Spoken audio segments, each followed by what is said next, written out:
राधे राधे सब बहनों को। मैं आपको गणगौर की कहानी सुना रही हूँ। यह कहानी शिव और पार्वती की कथा है। जब चैत का महीना आया तो पार्वती को भाभी के उजड़ने के लिए पीहर जाना था। तो महादेव जी बोले, हम भी तुम्हारे साथ चलेंगे। तो ईसर गोरादे नंदी को साथ लेकर निकल गए। महादेव जी नंदी पर बैठे और पार्वती जी पैदल चलने लगी।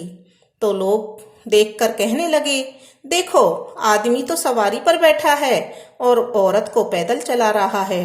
महादेव जी उतरे, पार्वती जी को नंदी पर बिठाया। यह देखकर लोग कहने लगे, देखो औरत सवारी पर बैठी है और पति पैदल चल रहा है। ऐसा सुनकर पार्वती जी भी उतर गई। दोनों पैदल चलने लगे, साथ में नंदी भी चलने लगा। अब लोग बोले, देखो वाहन होते हुए भी दोनों पैदल जा रहे हैं। तो ईसर गोरादे दोनों ही नंदी पर बैठ गए। फिर देखकर लोग बोले, देखो छोटे से जीप पर दोनों जने बैठे हैं।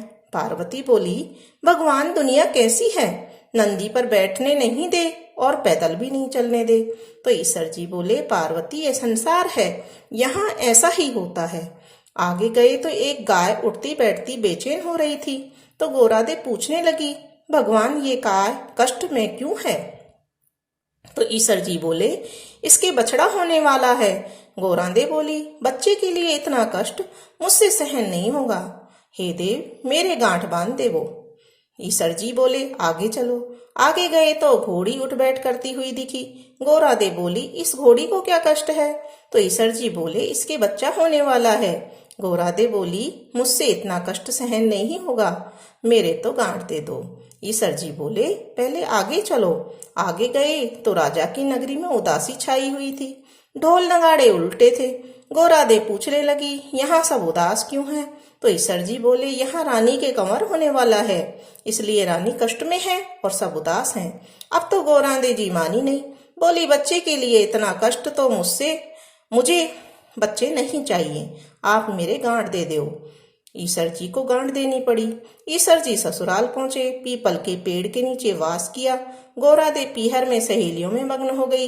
गणगौर नजदीक आई। ईसर जी बोले, आज गणगौर है, सब औरतें पूजा करने आएंगी। सवेरे से ही स्त्रियां पूजा करने आने लगी। गोरादे सभी को सुहाग बांटने लगी। दोपहर के समय नदियों की औरतें ओढ़ पहनकर 16 श्रृंगार करके पूजा करने गीत गाती हुई आई। गोरादे बोली, सुहाग तो सारा बांट दिया, ये औरतें तो अब आई हैं। ईसर जी बोले, गोरादे चिट्टी उंगली जल में खोलो, नैनों का सुरमा निकालो, मांग से सिंदूर निकाल, टीकी में से रोली निकाल लो और सभी स्त्रियों को अमार सुहाग दो।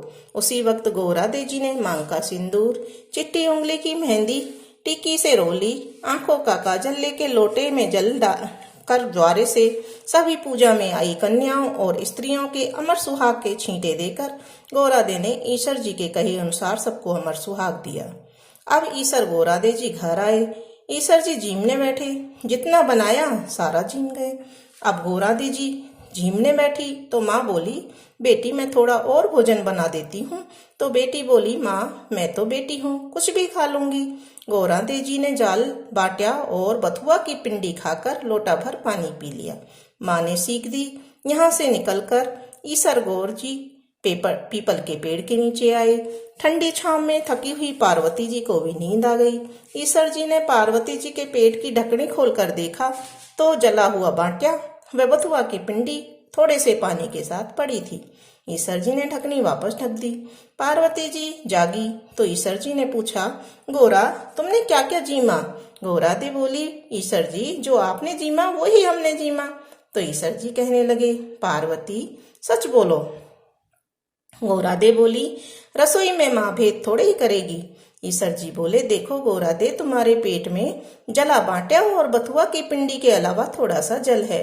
गोरादे बहुत नाराज हुई, बोली, देखो भगवान आज तो आपने मेरी पेट की ढकनी खोली, ऐसा जगत के साथ मत करना। पीहर की बात ससुराल और ससुराल की बात पीहर में नहीं कहनी चाहिए। पार्वती इतना बोली और ईसर जी और गोरादे वापस कैलाश पर्वत के लिए रवाना हुए। आगे देखा राजा के यहाँ सहनाइयां बज रही हैं, लोग खुशियां मना रही हैं, रानी बहुत खुश है। तो गोरादे बोली, कुंवर होने पर इतनी खुशी होती है, आप मेरी कृपया करके गांठ खोल दो। ईश्वर जी बोले, पार्वती मैंने तो पहले ही कहा था, मेरी गांठ खोले नहीं खुलेगी। आगे घोड़ी का बच्चा हुआ।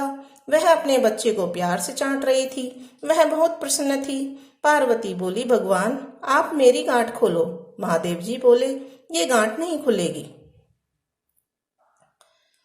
आगे गाय अपने आगे चले तो देखा कि गाय अपने बछड़े को प्यार से चाट रही थी और बहुत खुश हो रही थी, और उस गाय की मालकिन भी बहुत खुश थी।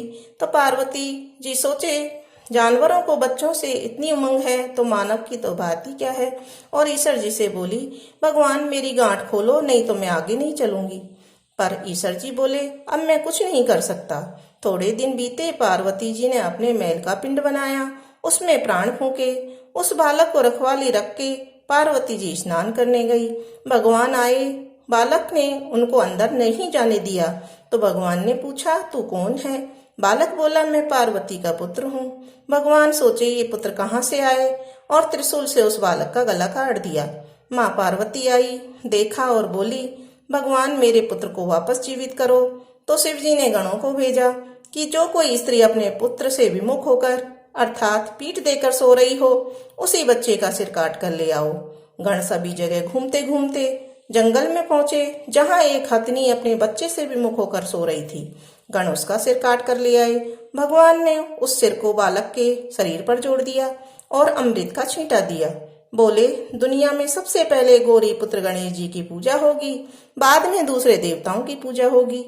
खोटी को खरी करना, अधूरी को पूरी करना। हे गणगौर माता, हम सबको अमर सुहाग देना। बोलो गणगौर माता की जय।